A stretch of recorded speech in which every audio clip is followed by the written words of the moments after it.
Pai do Senhor, amados irmãos, agradecemos a Deus por mais esse dia, por mais essa manhã. Nosso Deus é poderoso para realizar milagres. Esse é o nosso Jesus Cristo, que é rico em misericórdia. Ele é um longânimo. Existe uma palavra que define muito bem Jesus Cristo, que é o fato dele ser longânimo, longanimidade. O que significa isso? A pessoa que é longânima, ela é mais que misericordiosa. E um exemplo é você perdoar alguém várias vezes, tratar bem pessoas que às vezes, outras pessoas que não são crentes, falariam para você, deixa para lá, essa pessoa já me irritou uma vez, irritou várias vezes, não vou ter mais paciência com ela nunca mais. Não fale comigo nunca mais. Não entre em contato comigo nunca mais. Vou tirar você da minha vida. E às vezes nós agimos assim, essa é a verdade. Mas Deus não. Se Deus agisse assim conosco, nós estaríamos, sabe aonde agora? No fogo do inferno. Essa é a verdade pura e límpida, transparente. Então o Senhor tem demonstrado misericórdia conosco. E a pergunta é, nós temos demonstrado misericórdia na nossa casa, com o nosso cônjuge, com os nossos amigos, com os nossos filhos, com os nossos irmãos, sejam da igreja, ou seja, irmãos da carne. Precisa refletir sobre isso, refletir. Porque Deus demonstra uma grande misericórdia para conosco. Ele tem demonstrado misericórdia para conosco.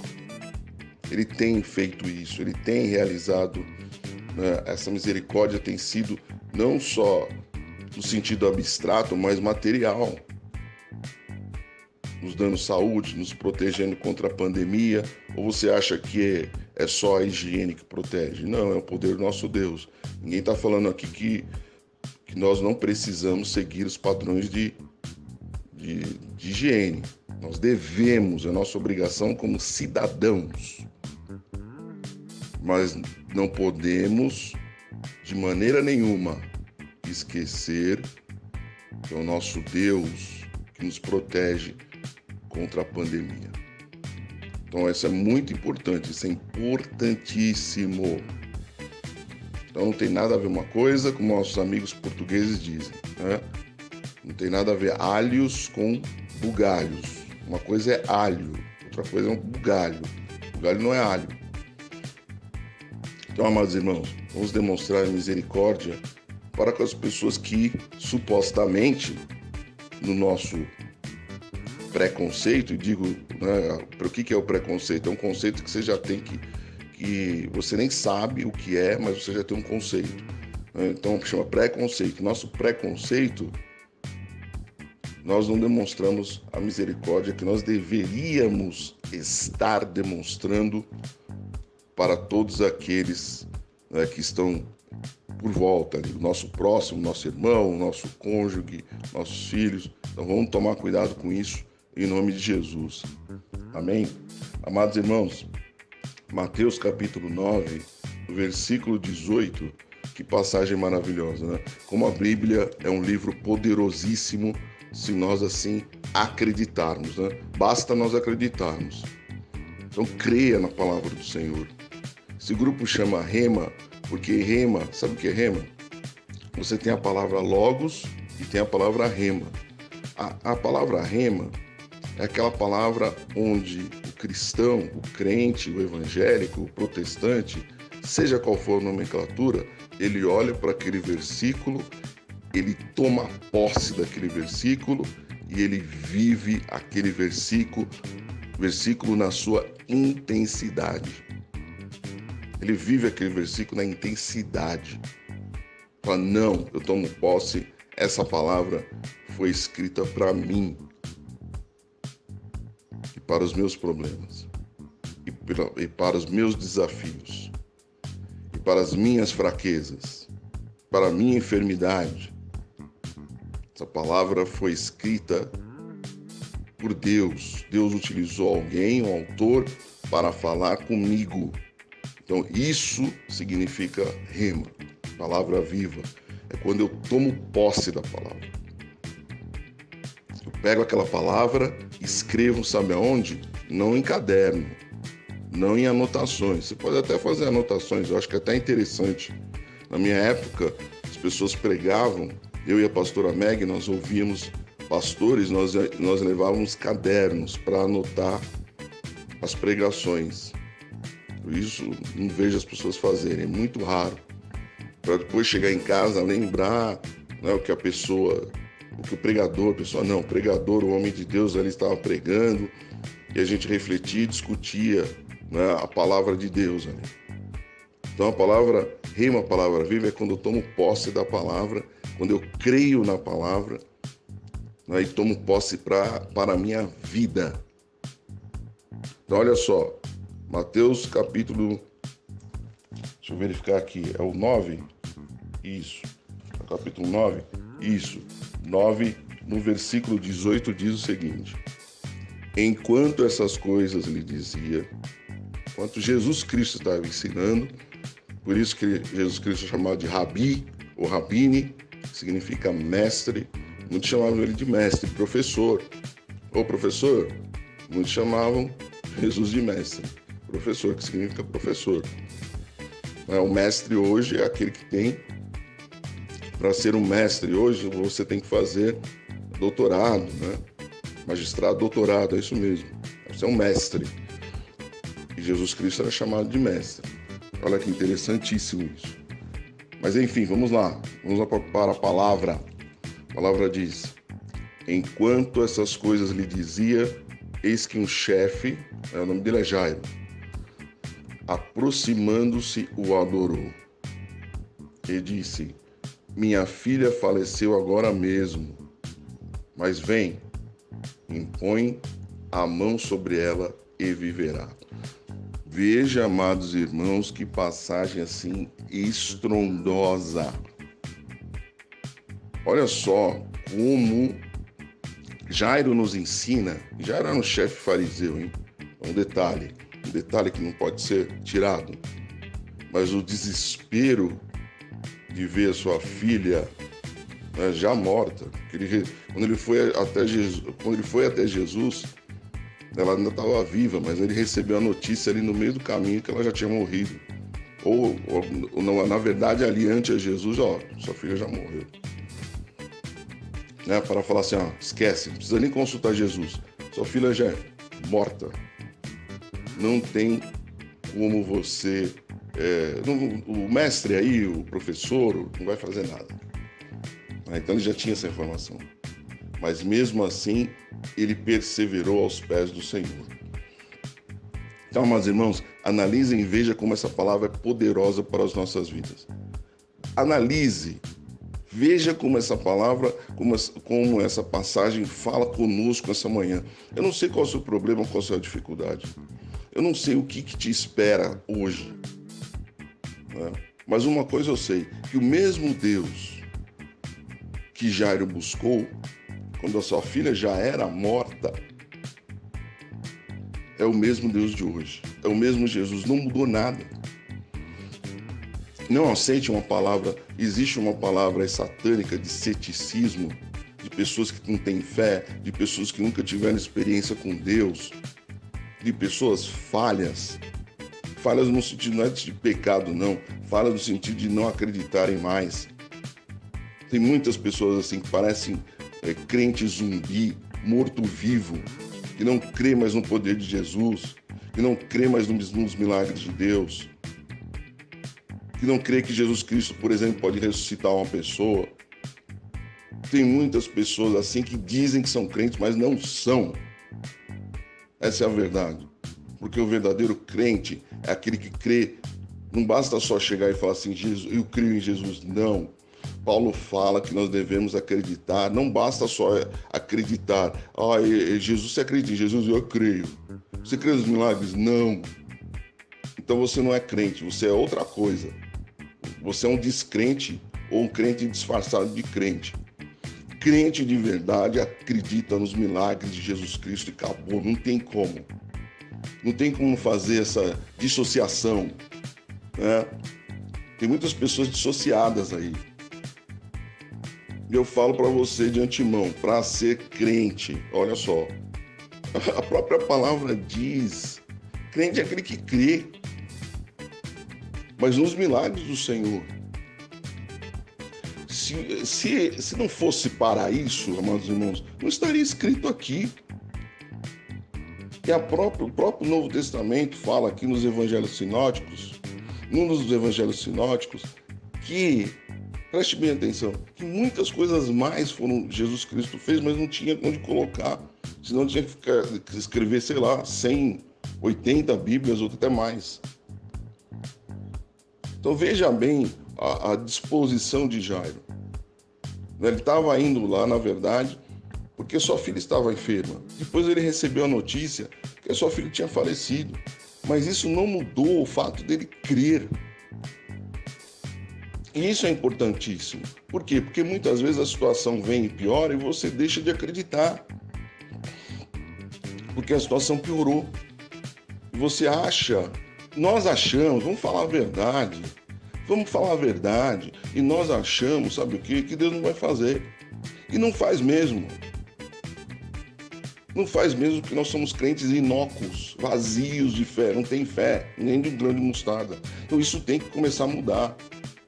Em relação a trabalho, em relação a projetos, em relação a cura, em relação a relacionamentos, em relação a tudo. Você tem que ser crente. Olha o exemplo aqui de um chefe fariseu. E olha como ele fala com Jesus. Ele não trata Jesus com desrespeito, não. Ele não fala assim, vai lá curar minha filha. Não. Ele adora primeiramente Jesus. E aí quando ele adora ali, aí a filha dele já iria ser curada. Só pela adoração, não precisava falar nada. Mas mesmo assim ele fala. E olha que ele colocou, minha filha faleceu agora. Primeiro ele adorou, no versículo 18. Ele se aproximou de Jesus e adorou. Né? E a mesma coisa que nós devemos fazer. Se a situação está difícil, está horrenda, está periculosa, como dizia na minha época, está periculosa, está difícil, está horrível, está horrenda, não suporto mais. Adore o Senhor, a primeira coisa que você tem que fazer. Entre no seu quarto, adore o Senhor. Fala, Senhor, a situação está horrenda, a situação está horrível, a situação está difícil, mas eu vou te adorar. Eu não tenho mais outra coisa a fazer senão te adorar. É isso que eu vou fazer agora. É isso que eu vou fazer agora, Senhor. Não sei nem como pedir, não sei nem como vai. Nem sei, Senhor, como eu estou sentindo. Estou me sentindo confuso, é uma confusão imensa. Mas eu venho aqui te adorar. E olha aí Jairo persevera e fala o seguinte. Olha o que ele diz. Esse é só o versículo 18. Minha filha faleceu agora, mas vem Jesus. Vem Jesus, falando com Jesus. Ele adorou o Senhor. Adorou ao Senhor. Não se adorava a homens naquela época. Sabia disso? Não se adorava a homens. Mas ele reconhecia que Jesus Cristo era o Messias. Da maneira que falava, os milagres que aconteciam. Então ele adorou a Jesus ali. Naquele momento. Ele falou assim, vem. Olha como fala. Vem. E muitas vezes nós não fazemos assim. Vem, Jesus. Resolve a minha situação. Vem. Você tem autoridade. Você é filho de Deus. Jairo se colocou aqui, o chefe da sinagoga, como um filho de Deus, como uma pessoa que serve a Jesus. E nós temos autoridade para falar, vem Jesus. Maranata significa isso. Maranata, vem Jesus. Vem Jesus. Nós temos liberdade de falar com Jesus dessa maneira. Vem Jesus, liberta Jesus, cura Jesus. Vem, Senhor, manifesta a sua glória, manifesta o seu poder, manifesta a sua unção, manifesta a sua graça, manifesta o seu amor, manifesta, Senhor. Foi isso que Jairo fez. Minha filha faleceu agora mesmo, mas vem. Olha aí, entretanto, né? Olha o porém dela. A situação está horrível. Senhor, a situação está tremenda de ruim. Imagina você perder uma filha Você está perdendo ali seu filho, estava doente, ele foi, não deu tempo, a filha morreu. Ele poderia ter voltado atrás, falar, já que minha filha morreu, deixa para lá. Aí nós agimos às vezes assim. Sabia que nós agimos assim? Já foi, deixa para lá. Não adianta mais oração, não. Meu filho não adianta mais oração, minha filha não adianta mais oração, meu pai não adianta mais oração, não. Porque cada dia está pior. Cada dia a situação está mais horrenda, pavorosa. Persevere no Senhor. E essa passagem, Mateus 9, o 18, ensina perseverança independentemente de qualquer situação que você esteja passando nesse momento. Porque quem reverterá a morte? O que é a morte pela ciência? Os biomédicos, como a missionária Kátia, sabem o que é bem a morte. Outro dia ela me explicou aqui. Ela falou assim, pastor Irineu, quando alguém está morrendo no hospital, não existe tempo para nada. Não existe tempo de pensar em casa, em carro, nos irmãos, nos amigos. Você está morrendo, o seu corpo batalhando com a sua vida ali. Você está numa batalha tremenda.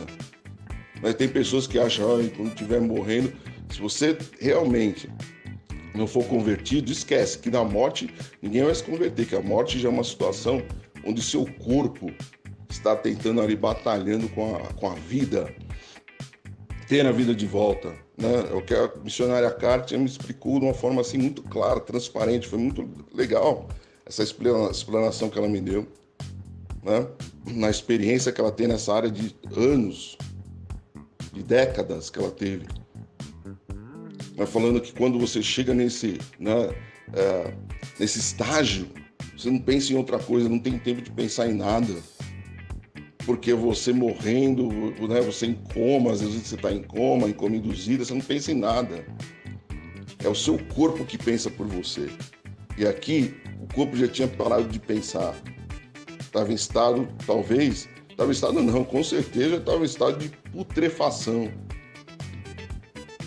A morte vem, o corpo começa a apodrecer. Primeiro, o cérebro, né? O cérebro morre. É por isso que tem a morte cerebral. A morte cerebral, vamos doar os órgãos, porque a morte cerebral acabou. Não tem como, se o cérebro morreu, como é que vai o coração? Mesmo o coração esteja batendo, né, o cérebro já foi. E essa menina com certeza está nessa situação. Não, mas mesmo assim não fez com que Jairo perdesse a esperança. O que ele fez? Ele foi lá, adorou a Deus. Siga os exemplos de Jairo, o chefe da sinagoga. Adorou ao Senhor, falou, Senhor, vem, coloque a mão sobre ela e ela viverá. Olha só que palavra poderosa. Olha que palavra poderosa. Ele mesmo profetizou em Jesus. Preste bem atenção, amados irmãos. Jairo profetizando para Jesus. Não é Jesus profetizando para Jairo. É Jairo profetizando para Jesus. Jairo profetizando para Jesus. Olha só, amados irmãos, que fé. Vem, Senhor, que ela vai viver. Você vai colocar a mão sobre ela, ela vai viver, Senhor. Vem que ela vai viver. E olha o que diz aí no versículo 23. Tendo Jesus chegado à casa do chefe, e vendo os tocadores de flauta e o povo alvoroço, disse, retirai-vos, porque não está morta. A menina dorme. Riam-se dele. Riam de Jesus, acharam, Jesus, que coisa mais ridícula que você está falando. A menina já está em estado de putrefação, apodrecendo, né? Mas afastando o povo, entrou Jesus, tomou a menina pela mão e ela se levantou. Olha aí, a profecia de Jairo aconteceu. A profecia de Jairo. Essa passagem vai se chamar a profecia de Jairo. Que Jairo adorou a Jesus e confiou nele. E a minha pergunta é, e você? E você? O que você está esperando para confiar no Senhor? Confie em Deus, adore o Senhor e confie nele. Fale-se para ele: Maranata, vem Jesus, em cima dos meus problemas, das dificuldades. Porque eu sei, Senhor, que o Senhor é o Deus libertador. Se nós fizermos isso, amados irmãos, com certeza nós veremos os milagres do nosso Senhor Jesus Cristo. Amém? Que Deus abençoe a todos em nome de Jesus.